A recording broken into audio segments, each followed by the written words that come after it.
অন্যান্য ধর্মের যারা আছেন অনেকে ভয় পান যে আমাদের কি হবে মানে আপনারা আরো আরামে থাকবেন। যে জুলুমের শিকার হয়েছিলেন জালেমরা মন্দির ভেঙে দোষ দেয় মুসলমানদের, সুতরাং এইটা আর হবে না যদি এইটা থাকে। ওয়ালা তাসুবুল্লাযীনা ইয়াদউনা মিন দুনিল্লাহ, আল্লাহ বলেন কোন হিন্দুর দেবতাকে পর্যন্ত গালি দিবা না। যেখানে দেবতাকে গালি দেওয়া নিষেধ সেখানে মন্দির ভাঙা জায়েজ হবে? এটা আপনি কায়েম করতে দেন এই দেশে। আপনি অন্য ধর্মের তাই কি আপনি এটার পক্ষে আসেন, আপনিও নিরাপদে থাকবেন ইনশাআল্লাহ। ব্যারিস্টার সমরত মানুষের ভেতরে পড়েন, ধোঁকাবাজ। 3 তারিখ 2 তারিখ পর্যন্ত বলছিল জীবন গেলেও পালাবো না, 4 তারিখে পালিয়েছিল। কি শয়তানের শয়তান। এখন বাইরে যে লাইভ করছে যে আমার ভুল হয়ে গেছে আমি মাপ চাই। কিসের মাপ? তুই এদিকে আয়, তোর গোড়া থেকে কেটে বাদ দেওয়া হবে। শুধুমাত্র এখন দেখতে বাকি আছে যে কোরআন দিয়ে দেশ চললে কেমন দেখা যায়, এটা আমরা দেখতে চাই না। 5 তারিখ পর্যন্ত মুমিন মাত্র এই দেশে কোরআন আর হাদিস অনুযায়ী মাত্র 20% ছিল। এই 5 থেকে আজ 21, এই কয়দিন, এই 16 দিনে অলরেডি একটা জরিপ পেলাম 35 ভাগের উপরে মানুষ এই দেশে আছে এখন যারা ইসলাম রাষ্ট্রীয়ভাবে চাচ্ছে। যেভাবে শুরু হয়েছে আমার তো মনে হচ্ছে এভাবে যদি কিছুদিন চলতে থাকে 51 ভাগ তৈরি হতে আর বেশি দিন লাগবে না। কারণ এটা কোরআনের নির্দেশ, আরাইতান নাসা ইয়াদখুলুনা ফি দীনিল্লাহি আফওয়াজা। হে নবী, আপনি যখন দেখবেন যে আল্লাহর সাহায্য এসে গেছে, বিজয় তখন পাবেন, আর বিজয় হলে দলে দলে মানুষ ইসলামে প্রবেশ করবে। শুধুমাত্র ডাক্তার মতিয়ার রহমান এবং আলেমদের একামতে দিনের দায়িত্ব যারা পালন করে এই কর্মী, এই খাদেমদের একটু চেষ্টার কারণে আমরা চর্মচোখ দিয়ে দেখতে পাচ্ছি এই দেশে আজ দলে দলে মানুষ বুঝে ইসলামে প্রবেশ করছে। এমনকি জালেমদেরও যারা সাপোর্ট করতো তারা বলছে না, ভুল হয়ে গেছে, তারা এখন ইসলামে আসতেছে। এই হিসাবে 35 ভাগ প্রায় হয়ে গেছে। 51 ভাগ যদি হয়ে যায় এই দেশটা একটা রোল মডেল হয়ে যাবে। কোরআনের কথা কখনো মিথ্যা হবে না। চর্ম চোখে আমরা দেখতে চাই যে এই কোরআন দিয়ে বাংলাদেশ চলছে। এই 16 দিনে যদি 20 থেকে 35-15 ভাগ বেড়ে যায়, আর 20 দিন সময় দেন, 51 ভাগ পার হয়ে যাবে ইনশাআল্লাহ। আল্লাহ পাক বলেন অবশ্যই আমি আল্লাহ, এই আল্লাহর কথা শোনাচ্ছি, খুব খেয়াল করি। অবশ্যই আমি আল্লাহ কিনে নিয়েছি, ক্রয় করে নিয়েছি মুমিনদের কাছ থেকে তাদের জান এবং মাল বিনিময়ে তাদেরকে জান্নাত দিয়ে দিয়েছি। 4টা কথা পেয়েছি আয়াতে। কয়টা? আপনারা শুনছেন তো? এখানে সরাসরি কিনা বেচা চলছে। কিনতে চাচ্ছেন কে? তাহলে এখানে ক্রেতার নাম কি বলেন? আর জয় বলেন। বিক্রেতাকে? না না, আমরা মুমিনরা। কারা? এ বেনজিরের সম্পদ আল্লাহ কিনবে? হ্যাঁ, কথা বলেন। যা সম্পদ সবই তো অবৈধ। এ পলকের সম্পদ কিনবে? এ পলয়ের সম্পদ কিনবে? আল্লাহ এই জন্য মিনাল মুমিনিনা দিয়েছেন। যার তার কাছে আল্লাহ কিনতে চান না, কারণ যেটা দিতে চাই এটা তো দুনিয়ার কোনো সাধারণ জিনিস না, এটা জান্নাত। সে জান্নাতের একটা শিখের মূল্য তামাম বিক্রি করলে হবে না, এরকম একটা দামি জিনিস দিয়ে আল্লাহ কিনতে চাচ্ছেন। সবারটা না। মিনাল মুমিনিনা না দিয়ে আল্লাহ যদি মিনাল মুনাফিকিনা দিত তাহলে এদেশের সবারটা আল্লাহ কিনতো। কথা বলেন না কেন? এই জন্য আল্লাহ কিনতে চান সরাসরি মুমিনেরটা। কারটা? এদেশে মুমিন এখন কম না বেশি? দিন দিন বাড়তেছে। 5 তারিখ পর্যন্ত মুমিন মাত্র এই দেশে কোরআন আর হাদিস অনুযায়ী মাত্র 20% ছিল। এই 5 থেকে আজ 21, এই কয়দিন, এই 16 দিনে অলরেডি একটা জরিপ পেলাম 35 ভাগের উপরে মানুষ এই দেশে আছে এখন যারা ইসলাম রাষ্ট্রীয়ভাবে চাচ্ছে। যেভাবে শুরু হয়েছে আমার তো মনে হচ্ছে এভাবে যদি কিছুদিন চলতে থাকে 51 ভাগ তৈরি হতে আর বেশি দিন লাগবে না। কারণ এটা কোরআনের নির্দেশ, আরাইতান নাসা ইয়াদখুলুনা ফি দীনিল্লাহি আফওয়াজা। হে নবী, আপনি যখন দেখবেন যে আল্লাহর সাহায্য এসে গেছে, বিজয় তখন পাবেন, আর বিজয় হলে দলে দলে মানুষ ইসলামে প্রবেশ করবে। শুধুমাত্র ডাক্তার মতিয়ার রহমান এবং আলেমদের একামতে দিনের দায়িত্ব যারা পালন করে, এই কর্মী, এই খাদেমদের একটু চেষ্টার কারণে আমরা চর্মচোখ দিয়ে দেখতে পাচ্ছি এই দেশে আজ দলে দলে মানুষ বুঝে ইসলামে প্রবেশ করছে। এমনকি জালেমদেরও যারা সাপোর্ট করতো তারা বলছে না, ভুল হয়ে গেছে, তারা এখন ইসলামে আসতেছে। এই হিসাবে 35 ভাগ প্রায় হয়ে গেছে। 51 ভাগ যদি হয়ে যায়, এই দেশটা একটা রোল মডেল হয়ে যাবে। কোরআনের কথা কখনো মিথ্যা হবে না। চর্ম চোখে আমরা দেখতে চাই যে এই কোরআন দিয়ে বাংলাদেশ চলছে। এই 16 দিনে যদি 20 থেকে 35-15 ভাগ বেড়ে যায়, আর 20 দিন সময় দেন, 51 ভাগ পার হয়ে যাবে ইনশাআল্লাহ।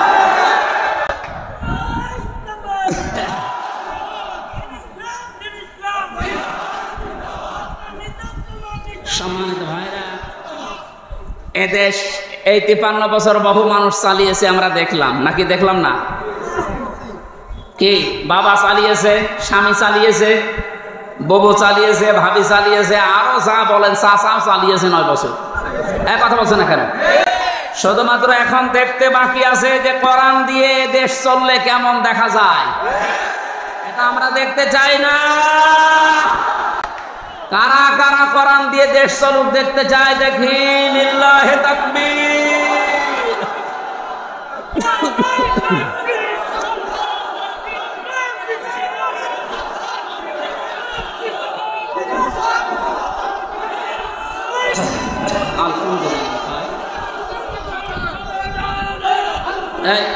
ঠিক আছে,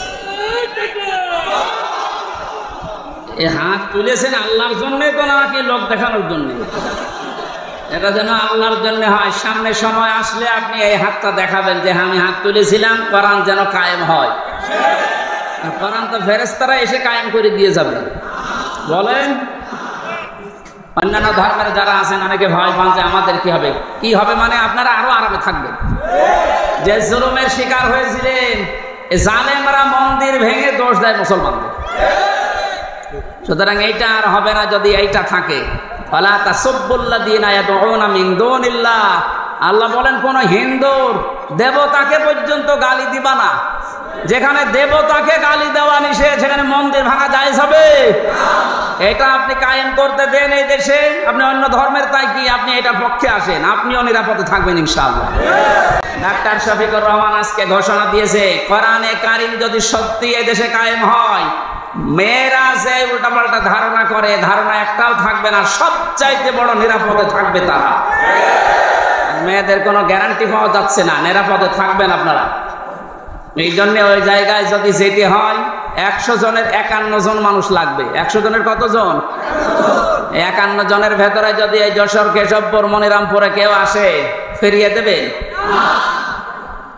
অবশ্যই আপনাকে চেষ্টা করা লাগবে। আপনি এইটার পক্ষে আছেন, কারণ এইটা যদি ওখানে যায় আপনি নিরাপদে থাকবেন মায়ের কোলে শিশুর মতো। আল্লামা দেলাওয়ার হোসেন সাইদি রহমতুল্লাহ আলাইহি, ওনার এলাকায় যখন তাফসির মাহফিলে যেতাম পিরোজপুরের, হিন্দুরা পর্যন্ত, আমি তো যেতাম ওই সময় বাসে অথবা এ করিমন নসিমন, এই সময় গাড়ি তো ছিল না। ওই সময় যে রিকশায় উঠতাম, ভ্যানে উঠতাম, হিন্দুরে জিজ্ঞাসা করলে বলতো আমরা আসি এই মাওলানা থাকাকালীন মায়ের কোলে যেমন শিশু থাকে ঠিক ওইরকম আছে। একটা হিন্দু যদি আলেমের পক্ষে কথা বলতে পারে, অথচ এই দেশের বহু মুসলমান নামধারী জালেম এই আলেমের ফাঁসিস। তার ভেতরে অবৈধ বিচারপতি মানিক একজন, শাহরিয়ার কবির একজন, জাফর ইকবাল। কথা বলছে না কেন? মানুষ নামে কলঙ্ক না? আজকে এই শয়তানদের নামে দেখলাম কে যেন মামলা দিয়েছে। একটা দিলে হবে না, এদের নামে 1000 করে মামলা দেওয়া লাগবে। বহু শয়তানি করেছে এই 17 বছর। ব্যারিস্টার সুমন তো মানুষের ভেতরে পড়ে, ধোকাবাজ। 3 তারিখ 2 তারিখ পর্যন্ত বলছিল জীবন গেলেও পালাবো না, 4 তারিখে পালিয়েছে। কি শয়তানের শয়তান!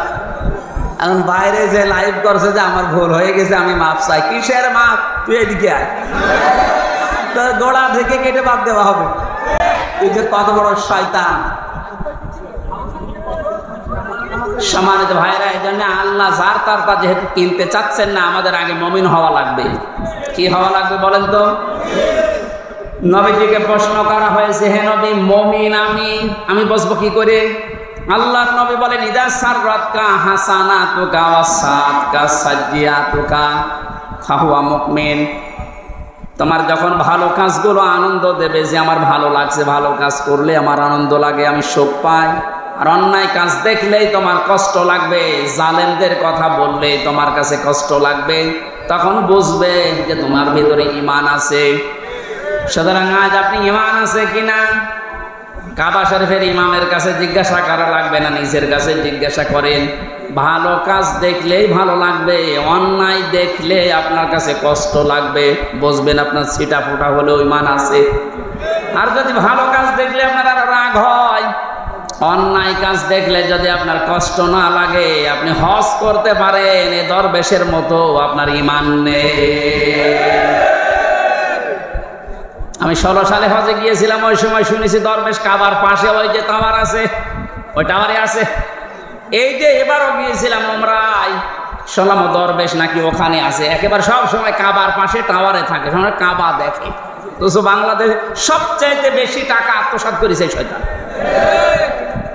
32,000 29,000 কোটির উপরে, একটু না 29,000 টাকা কোটি টাকার উপরে খরচ হয়েছে পদ্মা সেতু বানাতে।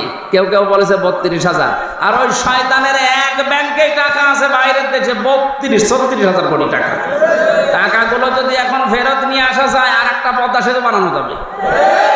যারা আজ খালি চিল্লা তোদের নিজের টাকায় পদ্মা সেতু, তোমার বাবার টাকা। টাকাগুলো সব এইভাবে আত্মসাৎ করে করে বাইরে পাঠিয়েছে, বেগমপাড়া বানিয়েছে, আর এদিকে বলে যে একটা সেতু বানাতে পারে না। এখনো 4-5টা সেতু বানানোর টাকা ব্যাংকে পড়ে আছে শুধু এই শয়তানদের। ডক্টর মোহাম্মদ ইউনূস সহ যারা দায়িত্বে আছেন, আরো কঠোর হওয়া লাগবে। এই শয়তানদের টাকাগুলো নিয়ে এসে এখন জনগণের কাছে লাগেন। এই রাস্তা দিয়ে আসা যাচ্ছে না, এই রাস্তা তো সোনায় সোহাগা হওয়া লাগবে। পালিয়েছে এই যশোর, কেশবপুর, মনিরামপুর সহ যারা, অনেকেই পালিয়েছে। এদের টাকা পয়সাগুলো এখন রাস্তায় ঢালা দরকার নেই। রাস্তা এখন মানুষ, আমরা গাড়ি আসতে পারিনি, আমি মোটরসাইকেলে আসলাম।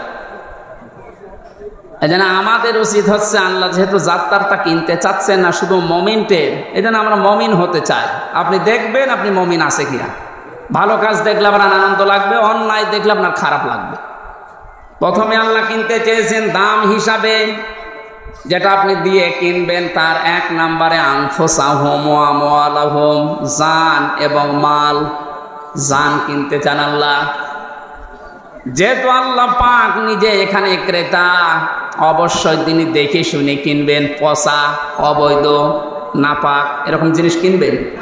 এই জন্য আমাদের জীবন যেন নাপাক হয়ে না যায় জালেমদের মতো, আমাদের জীবন যেন অবৈধ হয়ে না যায়, আমাদের জীবন যেন উল্টা পাল্টা লাইনে চলে নষ্ট হয়ে না যায়, পয়সে না যায়। পাক পবিত্র তাজা টাটকা জীবন আমরা তৈরি করতে চাই। জীবন যদি কেউ পবিত্র করতে চায়, তাহলে 2টা পদ্ধতি আছে। 1 নম্বরে তার জীবনে কোরআন থাকা লাগবে, 2 নম্বরে তার জীবনটা রাসূলের পাবন্দি হওয়া লাগবে। 2 নম্বরে আমওয়ালাহুম, তার মাল আল্লাহ কিনতে চান। মাল মানে যেটা পালিয়েছে আবুল কালাম, কি নাম জানো? আবুল মাল, কামাল। আবুল মাল তো কবরে, আবুল মাল আর কামাল না। আমার আল্লাহ যেটা জানিয়েছেন, মালের ব্যাখ্যা আমি পেয়েছি তাফসিরে 5 প্রকার। এই পৃথিবীতে সর্বোত্তম মালের পরিচয় দিয়েছেন রাসূলুল্লাহ। আদ-দুনিয়া কুল্লুহা মাতাউন ওয়া খায়রু মাতাউদ দুনিয়া ইমরাতুস সালিহা। নবীজি বলেন পৃথিবীর সব কিছুই সম্পদ, এর ভেতরে উত্তম সম্পদ, উত্তম মাল হচ্ছে এই পৃথিবীর নেককার আল্লাহওয়ালা মেয়ে মানুষ। মেয়ে মানুষ আল্লাহ হওয়ার জন্য শুধু বোরকা পরা, নামাজ পড়ায় শেষ না। পারিবারিক জীবনে তাদের আচরণ হবে মা ফাতিমাতুজ জোহরার মতো, হযরতে খাদিজাতুল কুবরার মতো। 6 জন নারীর জীবনে নিয়ে একটা বই লিখেছিলাম জেলখানায় থাকতে, যে আপনাদের আদর্শ হওয়া লাগবে যদি উত্তম নারী হতে চান। নবীজির ভাষায় যেটা উত্তম সম্পদ, তাহলে এই 6 জন নারীকে অনুসরণ করা লাগবে। মা বোনেরা যারা এসেছেন, পারিবারিক জীবনের আজ হাজারো অশান্তির মূল কারণ মেয়েদের ছোট মনের কারণে। এরা মনটা যদি একটু উদার করে পারিবারিক জীবনটা আমাদের একজনের জান্নাত হয়ে যাবে। এবং যারা দায়িত্ব পালন করে পুরুষেরা, তাদের সাপোর্ট পাওয়ার জন্য মেয়েদের ভূমিকা পারিবারিক জীবনে অনেক বেশি। আল্লাহ ফাতেমাতুজ জোহরার মতো সাহায্য করার তৌফিক দান। সম্মানিত ভাইরা, আমরা আয়াতটা শেষ করে যাব ইনশাআল্লাহ। যারা দাঁড়িয়ে আছেন এরা কার? অনেকক্ষণ সময় আসলে মাওলানা রবিউল কথা বলেছে। এই কয়েকদিনের আয়োজনে মাত্র এই অনুষ্ঠান সাজিয়েছে যুবকরা। এই এলাকা দেখছি, যা আসলাম দেখলাম গরিব এলাকা। আপনাদের একটা টাকা হলেও যেন কোরআন প্রচারে থাকে, তাহলে এই টাকার হিসাব আল্লাহর কাছে আর দেওয়া লাগবে না। এই জন্য আপনাদের সাহায্য যেহেতু চাচ্ছে, আপনাদের উচিত 2-5টা টাকা এখানে দেওয়া। হ্যাঁ, যারা যাচ্ছে অবশ্যই তাদের কাছে আপনার সর্বোচ্চটা দিয়ে দেবেন। এই জানতো, একটু তাড়াতাড়ি করেন। আল্লাহুম্মা সাল্লি আলা থাক। ওই কোথায়